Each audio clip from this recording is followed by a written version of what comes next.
हमने कहा क्या मुद्दा है आपका, तो उन्होंने कहा कि होली का त्योहार है, तो इस त्योहार पर संभल में ये कहा जा रहा है और देश के फलां लोग ये कह रहे हैं, उस पर आपकी राय क्या है। यहां तक कहा कि कोई सीओ है और उसने कह दिया कि जो रंग से डरते हो वो घर से न निकले, और आगे किसी ने कह दिया पर्दा लगा। तो आपकी क्या राय है। मैंने कहा भाई देखिए, देश संविधान से चलेगा, देश आस्था से नहीं चलेगा।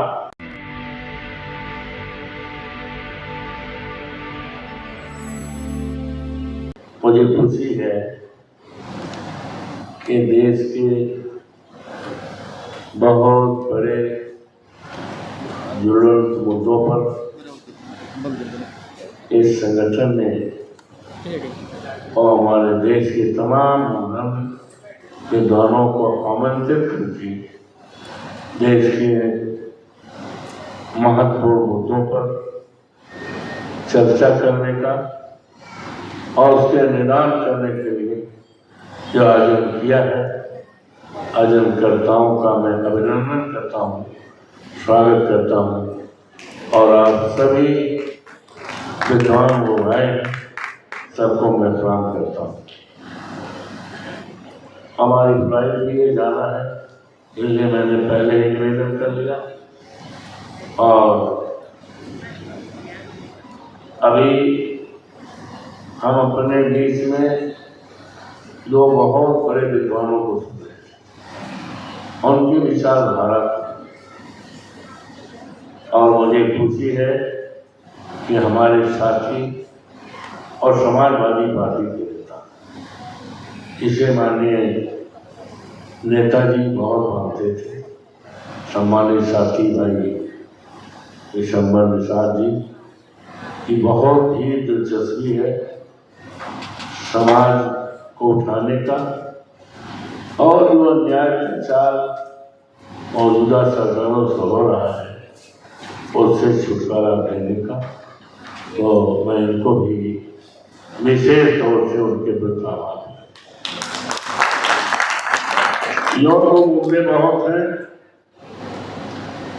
और मुद्दे सब ऐसे हैं कि सभी मुद्दों का निराकरण और समाधान जरूरी है। और जितने आज इस गोष्ठी में आज बैठे हैं, सब इस बात के सक्षम हैं कि देश स्तर से अगर इसी तरह से मुहिम चला करके लोगों को जागृत करने का काम करेंगे तो वो दिन दूर नहीं है कि आज जब बाबा साहब का अपमान हमारे देश के जिम्मेदार सरकार में बैठे हुए गृह मंत्री कर रहे हों, राज्यसभा में टिप्पणी कर रहे हों, और आज हमारे संविधान पर संकट है। इसमें पार्लियामेंट चल रहा है, आज तीसरा दिन है। सवेरे रोज मीडिया के लोग मेरे पास आते हैं, आज भी आए थे, मेरे आवास पर भी आए थे सवेरे 9 बजे। और जब मैं पार्लियामेंट गया तो वहां भी तमाम हमने कहा क्या मुद्दा है आपका, तो उन्होंने कहा कि होली का त्योहार है, तो इस त्योहार पर संभल में ये कहा जा रहा है और देश के फलां लोग ये कह रहे हैं,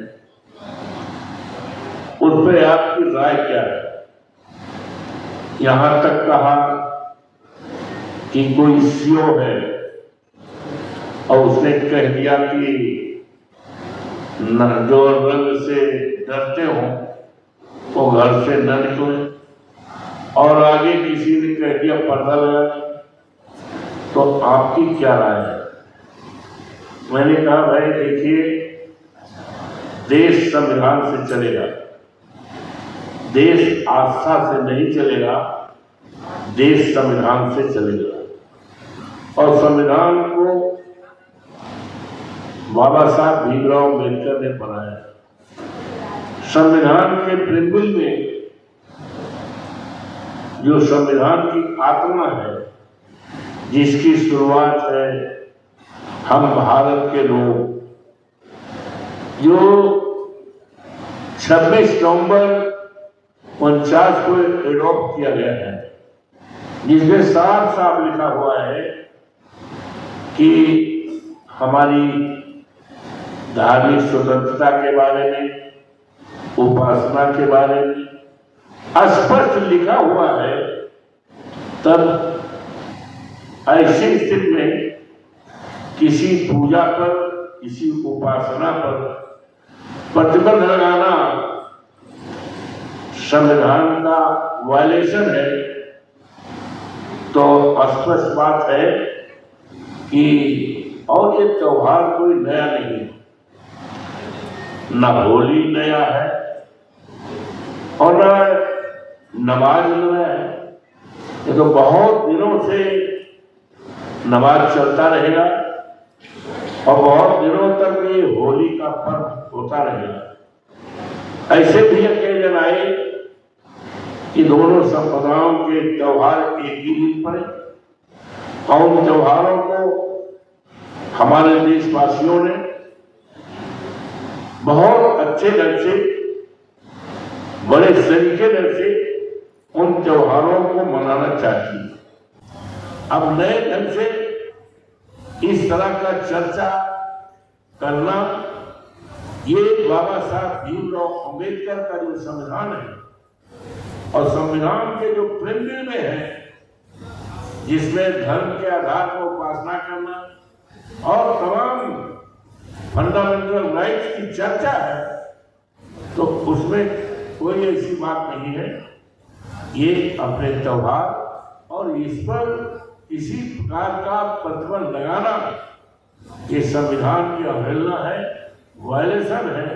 और देश आस्था से नहीं बल्कि देश संविधान से चलेगा। आज सबसे बड़ा खतरा अगर है तो हमारे संविधान पे, क्योंकि जब हिंदू राष्ट्र की चर्चा हो रही हो तो जाहिर है जब हिंदू राष्ट्र जो कभी आ नहीं सकता, तो जो बाबा साहब भीमराव अम्बेडकर का हमारा संविधान है उसकी स्थिति क्या होगी? मनुस्मृति बनाया हुआ संविधान लागू करने का लोग प्रयास करते हैं, करेंगे, लेकिन वो किसी भी कीमत पर हिंदू राष्ट्र संभव नहीं है और किसी भी कीमत पर बाबा साहब भीमराव अम्बेडकर के संविधान को बदलने की किसी की हिम्मत और नहीं होगी। अगर इस तरह का होगा तो हमारे जैसे करोड़ों लोग इस देश में सड़कों पर निकलेंगे, बाबा साहब भीमराव अम्बेडकर के संविधान को बचाने के लिए निकलेंगे। बाबा साहब भीमराव अम्बेडकर का संविधान कोई मूली गाजर नहीं है कि जब चाहो उसको खा लो। हमारे देश के लोग, हमारे तमाम सक्षम है। हमारे एक सरकार ने चुनाव प्रक्रिया सुधार तो और मुद्दे हमारे विद्वान बोलेंगे। हम चुनाव प्रक्रिया अभी हाल में हमारी सीट पर चुनाव हुआ मिल्कीपुर विधानसभा का, जिसकी चर्चा पूरे देश में हो रही थी। उतनी चर्चा दिल्ली के चुनाव में नहीं हो रही थी जितनी चर्चा अयोध्या जनपद की मिल्कीपुर की सीट, जो सांसद बनने पर वो खाली हुई है, उसकी चर्चा हुई। यह तो चुनाव होना चाहिए था, जब उत्तर प्रदेश में 10 चुनाव हो रहे थे उसके साथ होना चाहिए, लेकिन साथ नहीं हुआ, अलग से हुआ और 5 फरवरी को मतदान हुआ। प्रदेश के मुख्यमंत्री योगी जी 8 बार गए,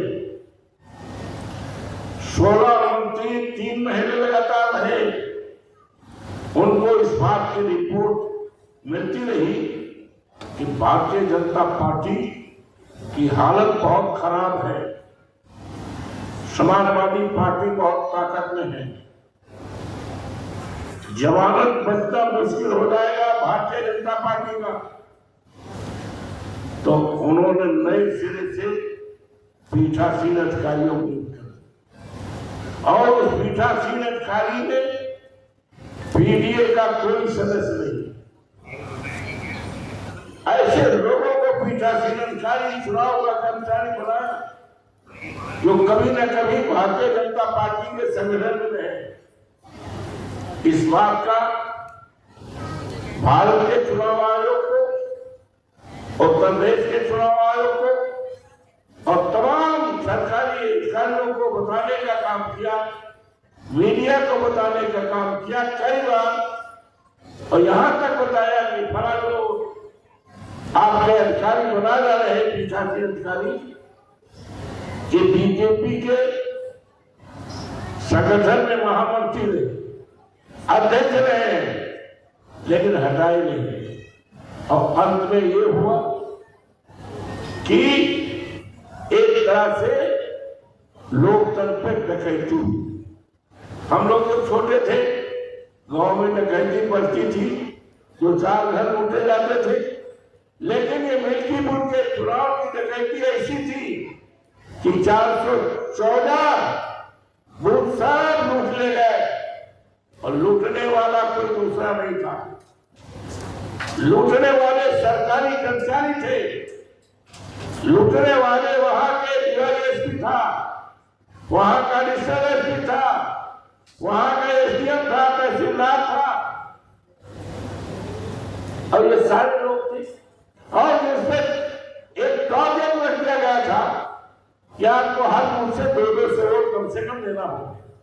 हमारे पास सबूत भी इस बात के हैं, फोन आता था, हाँ बताइए टारगेट क्या हुआ, 45 फीट, 90 पूरा करो, वादा की इज्जत का सवाल है। मैं भारतीय जनता पार्टी के कार्यालय से बोल रहा हूं इस तरह की, और 5000 भारतीय जनता पार्टी के छठे हुए मुद्दे बुलाए गए थे और उनको ट्रेनिंग दी गई थी कि जितने लोग मर गए हैं, जिनके जितने लोग बाहर हैं, जो मीडिया शादी होगा अपने ससुराल में ही है, इनका सबका एक पन्ना पढ़ना है और साथ ही आपको 150 पढ़ना। करीब 95,000 वोट की डकैती पड़ी है। 55 हमारे पास सबूत भी पकड़े भी गए, दूसरे जिले के लोग वोट डालते हुए पकड़े गए। चुनाव में जो ड्यूटी में आए थे सीआरपी लोग, उन्होंने मारा पीटा, चोट पहुंचाया और अस्पताल में जाके किया। अब पूछताछ किया आपका घर कहाँ है, तो बताया कि हमारा घर हैदराबाद में है। क्या करने आए? ऐसे लोग पकड़े गए, सबूत है। और हमने सुप्रीम कोर्ट और हाई कोर्ट को वकीलों से मिला दिया, कहा ये तो बहुत बेस्ट मामला है, तो चुनाव क्वेश्चन हो जाएगा और बड़े बड़े अधिकारी सरकारी उनके ऊपर प्रोसिक्यूशन केस भी चल जाएगा। इन्होंने इस चुनाव में देखी हम बराबर, हमारे नेता माननीय अखिलेश जी बराबर चुनाव आयोग को बताते रहे। हम चुनाव आयोग को 4 तारीख 5 तारीख को वोट पड़ना है, 4 तारीख को हम जो वहां के ऑब्जर्वर गए थे चुनाव की, हमने सारी तस्वीर उनके सामने रखा, तो उन्होंने कहा नहीं ठीक है कार्रवाई करें। और जो हमने रखा वही 5 तारीख को हो रहा था। हमारे कार्यकर्ताओं को मालूम भगाते रहे, आधे आधे घंटे कमरा बंद करके सीओ एडिशनल एसपी सबको दबाते रहे और हम कहते रहे, हमारे नेता व्यक्ति कहते रहे, लेकिन किसी प्रकार का कोई कार्रवाई नहीं हुई। तब मजबूर होकर हमारे नेता ने यहां तक कह दिया कि चुनाव आयोग मर चुका है और उनको कफन में पेश किया गया। तो आज ये हालत है।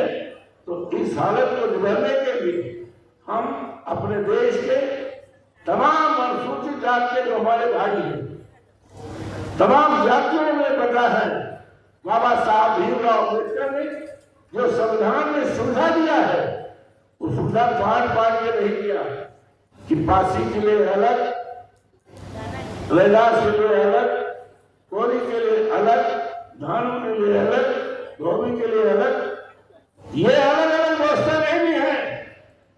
तो हमारी संख्या इतनी है, हम इस मंच के माध्यम से निवेदन करना चाहते हैं अपने दलित भाइयों को, जिसका सम्मान बाबा साहब भीमराव अम्बेडकर ने दिया है, तो मान के चले कि हम एक मां के कोख से पैदा हुए हैं और जब एकता हो जाएगी, आपसदारी हो जाएगी, तो दुनिया की कोई ताकत भारतीय जनता पार्टी का जो हथकंडा चल रहा है, हथकंडा चलने वाला नहीं है।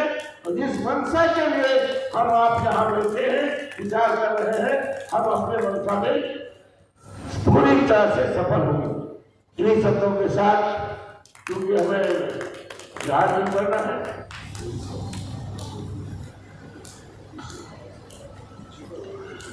उड़ीसा का एक मामला भी बताया गया। हमारे एक अधिकारी है आईएएस, वो 95 बैच के हैं, 95 बैच के हैं, बहुत सीनियर हैं। अभी हमारे साथी आपके बीच से अगर पर्चा भी दिया, याद दिलाया, तो उनके द्वारा आपकी तरफ से पत्र दिया गया है, हम उसको पढ़ेंगे और लोकसभा में भी इस मामले को उठाएंगे। और इस तरह से तो एक तो आपने एक बताया ना, न जाने कितनी त्रासदी हो रही है, न जाने कितना उत्पीड़न हो रहा है पूरे देश में। अगर उत्पीड़न देखा जाए तो सारे मापदंडों को पार कर दिया है जो भारतीय जनता पार्टी की सरकार है। और इसका केवल एक ही इलाज है, चाहे चुनाव की बात ले लो, चाहे उत्पीड़न का सवाल ले लो, चाहे आरक्षण की बात ले लो और चाहे जातीय जनगणना की बात ले लो, एक ही उसका विकल्प है कि हम संकल्पित हो जाएं और भारतीय जनता पार्टी की सरकार को सत्ता से पृथक करें। तभी हमारा संविधान बनेगा, तभी हमारा अधिकार बनेगा, तभी हमारा आरक्षण बचेगा और तभी हमारे ऊपर होने वाले जुल्म। इन्हीं शब्दों के साथ आप सबका अभिनंदन करता हूँ, स्वागत करता हूँ। होली के त्योहार में आप जा रहे हैं, इस त्योहार की हार्दिक बधाई और शुभकामनाएं हमारी हैं कि मिल बैठ करके बहुत अच्छे ढंग से हम इस त्योहार को संपादित करने का काम करेंगे। हमारे सारे त्योहार आपसदारी और भाईचारा के माहौल में किए जाए, यही मेरा विनम्रतापूर्वक देशवासियों से इस मंच के माध्यम से प्रार्थना है। आप सब ने हमें बुलाया, थोड़े विचार रखने का काम किया और बड़े बड़े विद्वानों का बात सुनने का हमें अवसर मिला। हम आपके बहुत आभारी हों। जब भी आप हमें बुलाएंगे, जहाँ भी आपका इस तरह का आयोजन होगा, बहुत जरूरी है इस तरह का आयोजन होना। और बिहार में चुनाव चल रहा है तो मैं प्रार्थना करूंगा कि आयोजन वहां पर भी किया जाए, जिससे लोगों में जागरूकता पैदा की जा सके। यही सब लोगों का आप सबको प्रणाम करता हूँ। बहुत बहुत धन्यवाद। जय हिंद, जय भारत। अगर आपको लगता है कि हमारा काम बहुजन समाज के लिए महत्वपूर्ण है, तो आप हमें आर्थिक सहयोग के लिए सीन दिखाए गए QR कोड स्कैन और फोन पे और गूगल पे और UPI और बैंक अकाउंट में कर सकते हैं। फोन पे, गूगल पे 9250529129, UPI 9250529129 @YBL। Bank account state bank of India AC 104299462008 IFSC code SBIN 00065363। आपका छोटा से छोटा सहयोग समाज और हमें और मजबूत करेगा, जिससे हमें बहुजन पत्रकारिता में और निष्पक्ष बनाने में मजबूत करेगा। जय भीम, जय भारत।